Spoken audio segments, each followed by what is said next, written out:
Alright, so my last video on squeeze keying, I was pretty harsh on the Iambic A and B modes. So now I'm going to go through and maybe correct some of that a little bit.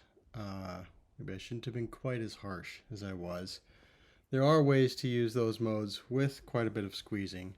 Okay, so the first class of characters that we looked at were those that begin with a squeeze, like an A, for example. You can see that the left paddle is pressed slightly before the right. And in automatic, you could just continue to squeeze and get W, for example. But here you can see that in Iambic A or B modes, you have to kind of let go of the dit side to continue getting DAWs. But it still begins with a squeeze. So it's not really a different motion exactly to automatic.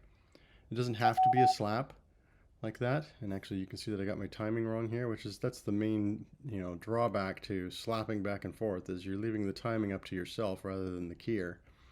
But if you allow the paddles to overlap like this, then you can do that with a squeeze, or at least begin with a squeeze. Same thing with a J or a 1. Same sort of thing. There's a slight overlap here. And so that's kind of the proper way, probably, to use Iambic A and B mode, even though that's not really the mode that I'm most used to. The next class of characters is just the opposite, so you can get an in like that with a simple squeeze. Even in Iambic A and B modes, you can still get a D with a beginning with a squeeze, the same thing. You just let go of the DA side and allow dits to continue. Whereas in, automatic, you just continue squeezing. It's a little bit easier motion, but still, it's not more motion. And you can get B and 6 that way too. It begins with a squeeze. I think the next character we looked at in that video was the R, which of course in Iambic modes you can just continue to squeeze and the dit will just happen for you. You can either do it that way, or you can kind of let go early. Like you can see, I definitely let go of the DA side during this DA and just let an extra dit happen. It's the same kind of motion, but I'm kind of more used to doing it that way because of automatic. And that actually leads to the other characters, like an L, behaves the same way. If you just let go of the DA side, you can continue letting dits happen. So I don't know how you want to do an R. You can just squeeze through the whole thing, or you can let go of the DA side, and that makes L's and R's kind of feel the same. But either way, it's really not more motion than automatic. Then of course the same thing for K. You can either clearly hold all the way through this last DA. This is in Iambic A mode at least. In B mode you'd have to let go during this dit. Or you can clearly let go of the dit side here and let the extra DA happen. It's just a different way of creating a K. Not really making use of the iambic nature of it. But then that makes Y the same thing. You just kind of let go early and allow the DAWs to come through.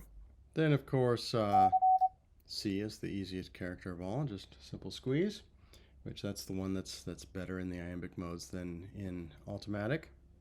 And then now I really docked the Iambic B mode especially for some of the characters that end with an alternate, so like U, because you can't squeeze at the end. So this is in Iambic A mode. If I squeeze at the end, I get this DAW. So I really docked the B mode for this, but I think it does still apply to characters that are strings of dits ended with a DAW, because doing a squeeze right at the very end, the last dit, is extremely difficult. To try to get a U, there we go. You can see I hit just the right paddle just during this last dit. So I'm really not sure how to produce a U in Iambic B mode without slapping back and forth slightly like this. Because even if I just barely am squeezing during this DAW, it inserts an extra dit and I get an F instead of a U. Come on. It's really just either impossible or I'm just no good at this. But maybe somebody can correct me in the comments. Maybe there's ways to do this a little bit easier. But it seems that even if so pretty clearly I hit the DAW side just during this dit and I was done before the DAW started, but it still, inserted an extra dit at the end. Getting the timing right is extremely difficult, whereas Just slapping back and forth is pretty consistent and easy to do, but now you're slapping. So I think that would apply to, U and V and 4, all of those that are like did and a da at the end. To get that extra da, you kind of have to slap in Iambic B mode. Although, one character I will give back is the G, for example. So I was saying that you can't get a G because, see, if you squeeze, you end up with a Q instead. But it actually is quite easy to do the squeeze during the second da, like that. So if you, in Iambic B mode, squeeze during the last da, then you will get a G. So if you practice, you can use the same squeeze method as you do with Iambic A or Ultimatic and produce the Gs. Or a 9 would be the same kind of thing, a bunch of das followed by a did. So the next class of characters, I had already said in the previous video that they're really the same. Like an F and a Q. That little interstitial trick of inserting an extra did or da with a squeeze works in all the modes. The next class of characters were those that have kind of a multi-element interstitial. So like a P, like that. And I said in that last video, this is how you'd have to produce a P with Iambic. But of course we did just say that you can produce, a W, for example, with a little squeeze here. So why shouldn't you be able to do a P the same way? At least start with a squeeze, hold, and then just one extra tap. So there you go. So that does work in Iambic A mode. So you can begin with a squeeze, hold for the DAWs, and then just tap again for the last dit. Now in B mode, that is not going to work because this last little squeeze causes an extra DAW to follow it, and that's not even a valid character.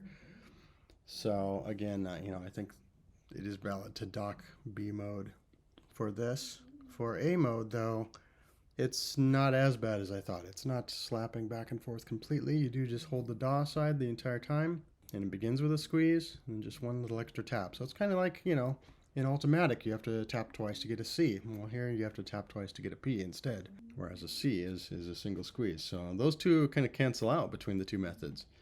Although the Iambic A mode has two of these kinds of characters. The other one is the X, which I thought you'd have to kind of slap back and forth like this for. But again, we just said you can get a D with a squeeze at the beginning, so why not a D followed by just another tap? It turns out that's actually, for me at least, harder than with the P,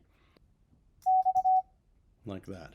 So it's harder than a P, but you can make it happen. Something like this begins with a squeeze and just hold the dit side the entire time, and then just one extra squeeze on the DAW side. But again, that's not going to work in B mode. It'll add an extra dit for you at the end and be an invalid character. Let's try that though. Actually, sorry, it's not an invalid character, it's a slash. So I guess this is a nice way to make a slash character. But if you're intending to make an X, that's not going to happen with Iambic B mode. But it does work in Iambic A. The final class of characters that we had talked about were the ones that kind of alternate in the middle, like Z. And so, of course, you can do that just by, slapping back and forth, which I didn't like. But just like we had said that you can get a D with quite a bit of overlap, you should be able to get a Z the same way. So there's some significant overlap in there. So it is kind of a squeeze to do this transition. And so then the same thing would apply to a few of the numbers, like 2, 3, 7, 8. That begin with dits or DAWs and then alternate in the middle. And you just kind of do this little squeeze and let go to cause the alternation to happen. So hopefully that clears up some of the valid criticisms people had of my first video. It was a little bit too harsh on the Iambic modes. That you don't quite have to slap back and forth as much as I had made it seem. I still do like Ultimatic better, But I could concede that essentially Ultimatic is definitely worse for the C character.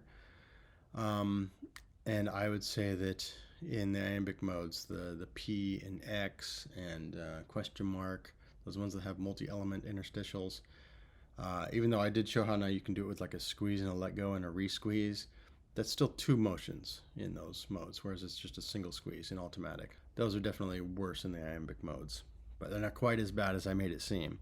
Some of my other criticisms of Iambic B, where I said that you couldn't really make characters that end with a squeeze. I think that still might be true for the ones that are a bunch of dits followed by a DAW, like a U, for example, is really hard to get in Iambic B with a squeeze at the end. But it's definitely not the case for things like a G or a 9, where it's a bunch of DAWs, then followed by a dit, and it's quite easy to actually do that squeeze right during the last DAW and let the dit happen in Iambic B. So those characters aren't necessarily worse, it just takes a little bit of practice. Then the other criticism that I had of Iambic B was the way that it handles an A. You know, even if I open and close all within this dit, it looked like I just barely went over and it got an R instead. You know, getting an A is quite difficult just to, you know, make that action happen. I think that part of the problem actually is that I have a minimum debouncing window, which makes this kind of the minimum, you know, length for the closing of the switch. Now I could probably change that. I didn't used to have this Bigali keys, nice precision milled thing. I used to have a much less precise key, and it had a bunch of debouncing problems, and I had to bump up that window. So perhaps if I change that, I'd be more comfortable doing A's, and so maybe that criticism too of Iambic B may be wrong. It just depends on the key or settings, how difficult that is. I'm sure that at a high enough speed, it's going to be a problem. You know, it's just that maybe at 20, 30 words a minute, you might be able to do it quite easily if you have a decent settings on your keyer. Anyway, hopefully that clears up some of the valid criticisms people had. Okay, let's see if I can sign off here in Iambic A mode. Yeah, see, that same motion makes a 7 in automatic, just a squeeze at the end. So yeah, I can't do it. Never mind.